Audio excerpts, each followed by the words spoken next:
अस्सलाम वालेकुम, क्या हाल है? ठीक है। अच्छा जी, आज हमारा टॉपिक है इफ स्टेटमेंट।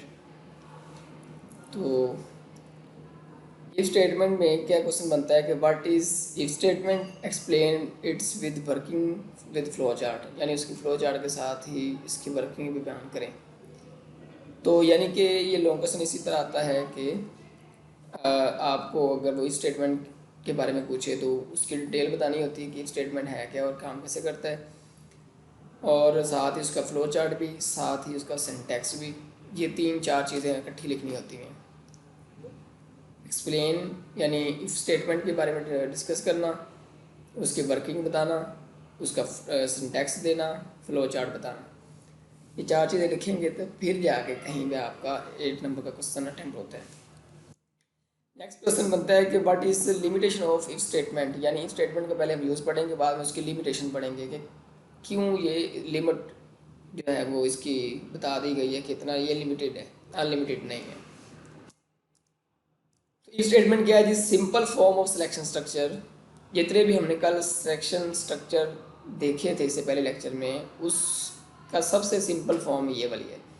इसको डिसीजन मेकिंग के लिए भी इस्तेमाल किया जाता है। हमने कल पढ़ा था, अगर आपको याद हो तो, कि ये कौन सा डिसीजन मेकिंग है? वन वे डिसीजन मेकिंग है। यूज टू एक्सिक्यूट और टू इग्नोर अ स्टेटमेंट और set of statement after testing a condition, यानी कंडीशन को टेस्ट करने के बाद हम कोई स्टेटमेंट, एक वो हो या एक से ज़्यादा हो, वो चलाई जा सकती हैं। वैल्यूएशन कंडीशन, यानी सबसे पहले कंडीशन को वैल्यूएट किया जाता है। जो है वो आपका कंट्रोल जो है पहले कंडीशन देखता है, फिर उससे आगे जो भी स्टेप होता है वो करता है। अगर तो कंडीशन ट्रू होते हैं, इफ़ कंडीशन ट्रू, स्टेटमेंट और set of statement following if, यानी जो उस इफ़ को फॉलो कर रही होगी, उसको फॉलो करने का मतलब ये होता है कि उसी इफ़ के फ़ौरन बाद जो उसकी करली ब्रैकेट्स के अंदर, यानी उसकी बॉडी के अंदर जो भी स्टेटमेंट होंगी वो उसको फॉलोइंग कर रही होती हैं, तो वो फिर एग्जीक्यूट होंगी। क्या पता चला कि अगर कंडीशन ट्रू होती है तो उसके रिलेटेड जो स्टेटमेंट होंगी जो उसकी बॉडी में होंगी, यानी इफ स्टेटमेंट की बॉडी में होंगी स्टेटमेंट, वो चलेंगी और वो यानी एग्जीक्यूट हो जाएंगी। इफ़ फॉल्स, अगर आपका जो है वो फॉल्स हो जाती है कंडीशन, तो फिर भी एक सेट ऑफ स्टेटमेंट या एक स्टेटमेंट चलाई जा सकती हैं।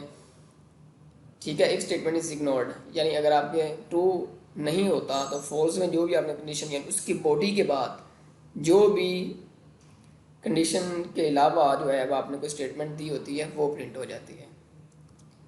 ठीक है जी। Set of statement following if statement are written within curly braces, यानी करली ब्रैकेट्स के अंदर हम इसको इसकी बॉडी के अंदर लिखते हैं जो भी हम स्टेटमेंट ट्रू होने से चलानी होती है। ठीक है, जैसे कि ये इसका सिंटैक्स है, इफ़ कंडीशन, पहले कंडीशन टेस्ट होती है, अगर कंडीशन ट्रू हो तो स्टेटमेंट वन चलेगी, यानी ये इसकी बॉडी के अंदर स्टेटमेंट वन आएगी, आ रही है। और उसके बाद है स्टेटमेंट टू, का मतलब ये है कि ये जो हमने ऊपर पढ़ा है ना, ये फॉल्स, अगर यह कंडीशन फॉल्स हो जाती है तो जो कंट्रोल ट्रांसफर होता है नेक्स्ट स्टेटमेंट को, जो कम्स आफ्टर इस स्ट्रक्चर के बाद जो स्टेटमेंट आती है वो स्टेटमेंट टू कहलाएगी और वो रन हो जाएगी। ठीक है, ये कंपाउंड स्टेटमेंट है, यानी कि ये स्टेटमेंट वन लिखी हुई है तो स्टेटमेंट ज़्यादा भी हो सकती है, यानी अगर कंडीशन ट्रू हो जाए, हमने ऊपर पढ़ा कि स्टेटमेंट एक भी जो है वो प्रिंट करवाई जा सकती है और ज़्यादा स्टेटमेंट भी प्रिंट करवाई जा सकती है। उसका सिंटैक्स ये होगा कि इफ़ लिखेंगे, कंडीशन लिखेंगे, अगर कंडीशन ट्रू होती है तो statement one two three four जितनी भी आप सीक्वेंस से लिखते जाएंगे वो स्टेटमेंट टू होने से चल जाएंगे, एग्जीक्यूट हो जाएंगे जितनी भी आप लिख देते हैं। और स्टेटमेंट एन का मतलब ये है कि अगर ये आपकी कंडीशन फॉल्स हो जाती है, यानी कि जो कंडीशन स्टेटमेंट टू लिखी हुई है, यहाँ पे स्टेटमेंट एन जो है वो बताई गई है। इफ स्टेटमेंट डायरीज का फ्लो चार्ट इस तरह है कि पहले कंडीशन टेस्ट हो रही होती है, अगर यहाँ पे कंडीशन ट्रू होगी तो स्टेटमेंट्स चलेंगी, या एक स्टेटमेंट भी हो सकती है, ज़्यादा भी हो सकती हैं, जिसे हम स्टेटमेंट वन पीछे पढ़ के आए हैं। अगर कंडीशन फॉल्स हो जाती है तो फॉल्स होने से नेक्स्ट स्टेटमेंट में चला जाएगा। नेक्स्ट स्टेटमेंट से मुराद इफ स्टेटमेंट की बॉडी से बाहर निकल आएगा और उसके जो भी नेक्स्ट स्टेटमेंट दी होगी, जिसे हम स्टेटमेंट एन के तौर पर पढ़ के आए हैं, वो प्रिंट होगी। अब हम जो है वो चलते हैं, इसकी एक्सरसाइज कर लेते हैं। Write a program that inputs a number, एक नंबर इनपुट कर रहा हो, and display a message if the number is greater than 100, अगर नंबर 100 से यानी 100 से ज़्यादा हो तो देन क्या प्रिंट होना चाहिए, कोई ना कोई मैसेज प्रिंट होना चाहिए। तो हम वहाँ पर चले जाते हैं डेफ सी प्लस प्लस में, इंट एन वैल्यू दे दी, प्रिंट एफ में हम उससे ले लेते हैं कि हमें कोई वैल्यू दो,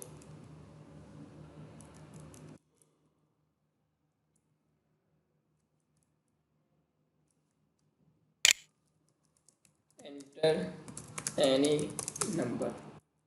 ये तो हमने काफ़ी अच्छे तरीके से कर लिया होगा, आपको मेरा ख्याल पता होना चाहिए कि अगर इनपुट की बात हो रही है तो ये यहाँ पे स्कैनअप का फंक्शन यूज़ होगा। परसेंटेज डी लेना है क्योंकि इंट वाला ले रहे हैं हम, एम्परसेंड का साइन भी नहीं भूलना, एन आ जाएगा यहाँ पर। नेक्स्ट अब वहाँ पे इस स्ट्रक्चर को हमने यूज़ करना है।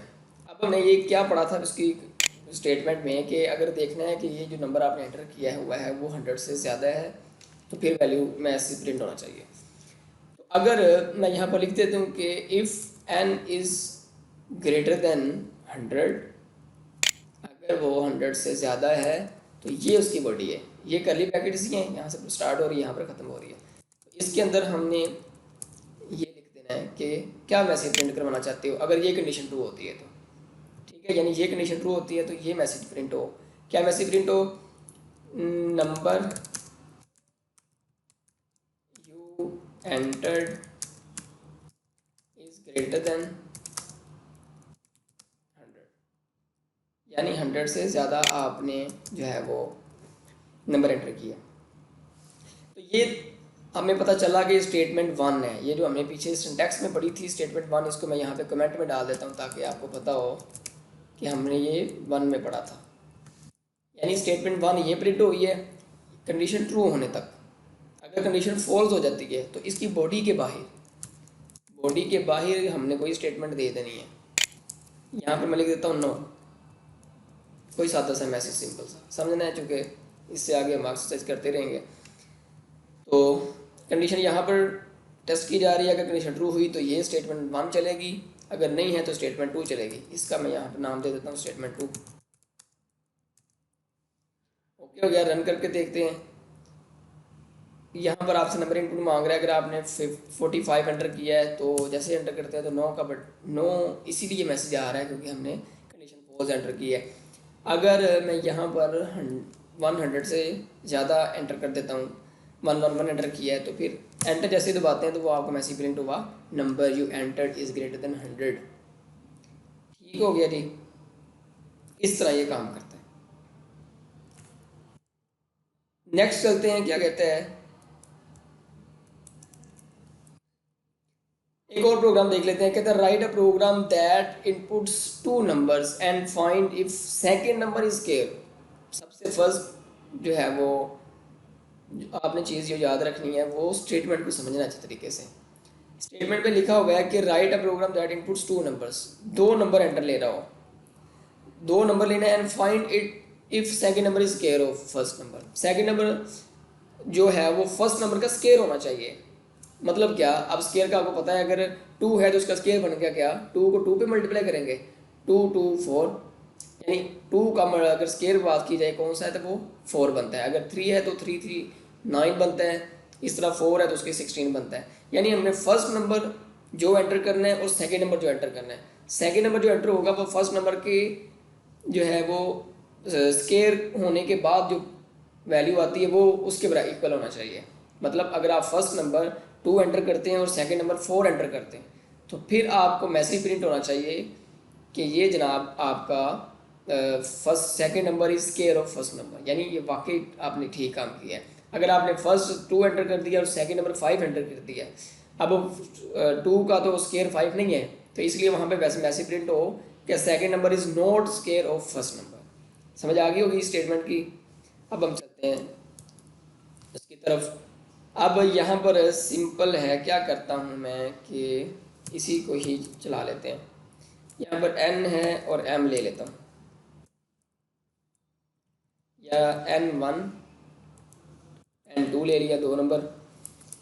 अब यहाँ पर n1 को ले लेता हूँ, कॉपी पेस्ट कर लेते हैं ताकि हमारा टाइम जो है वो ना वेस्ट हो।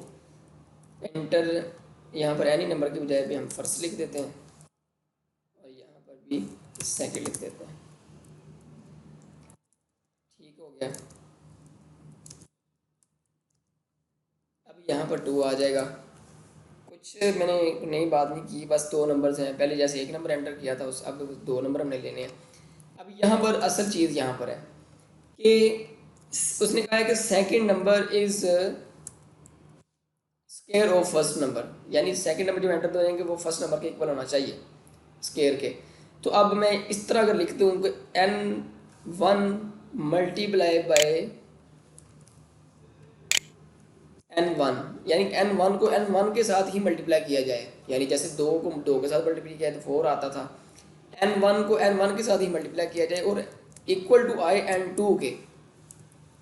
सेकंड नंबर तभी बनेगा ना जैसे n1 अगर आपने 2 एंटर किया है तो 2 2 के साथ मल्टीप्लाई होगा, 2 to 4 हो जाएगा, और आपने सेकंड नंबर जो एंटर किया होगा वो 4 ही एंटर किया होगा, देन ये कंडीशन आपकी ट्रू होगी, यानी second number is a square of first number हो जाएगा। तो यहाँ पर मैं लिख सकता हूँ कि यानी अगर कंडीशन ट्रू हो तो second number is the square of first number, square of first number. ठीक हो गया, ये इतने काम करेगा।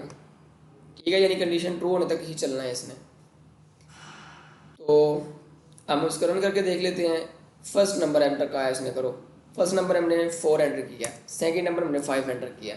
अब आपने हिसाब लगाए हैं ज़रा कि 4 को 4 के साथ मल्टीप्लाई करके किया तो 16 बनते हैं। तो सेकंड नंबर तो फर्स्ट नंबर का स्केयर नहीं है, तो मैसेज कोई प्रिंट होना चाहिए? नहीं होना चाहिए। क्यों नहीं होना चाहिए? क्योंकि हमने इसका सिर्फ कंडीशन ट्रू होने पे ये वैल्यू दी है कि कंडीशन ट्रू हो तो ये चले, कंडीशन फॉल्स हो तो कुछ नहीं चल रहा।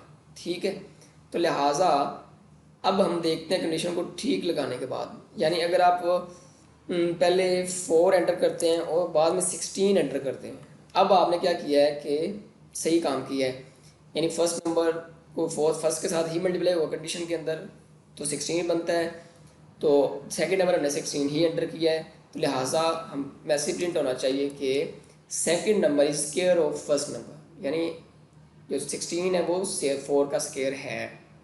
ठीक है, अब बस हमने एक बार ही कोड करना था, इसको कर लिया।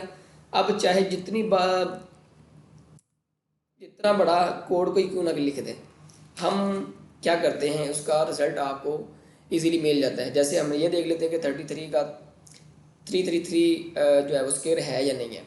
जैसे एंटर करता हूँ, अगर ये नहीं आ रहा तो इसका मतलब है कि ये इसका स्केयर नहीं है। ठीक है जी, आई होप कि आपको इतनी चीज़ें समझ आ गई होगी कि if statement, simple if statement.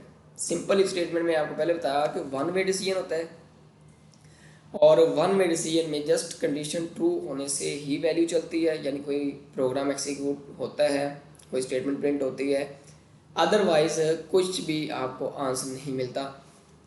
ठीक है, तो नेक्स्ट एक छोटा सा शॉर्ट क्वेश्चन है इफ स्टेटमेंट की लिमिटेशन। ये शॉर्ट क्वेश्चन के तौर पर ही आता है और ये आप अच्छी तरीके से याद कर लीजिएगा एज अ शॉर्ट। तो लिमिटेशंस क्या है?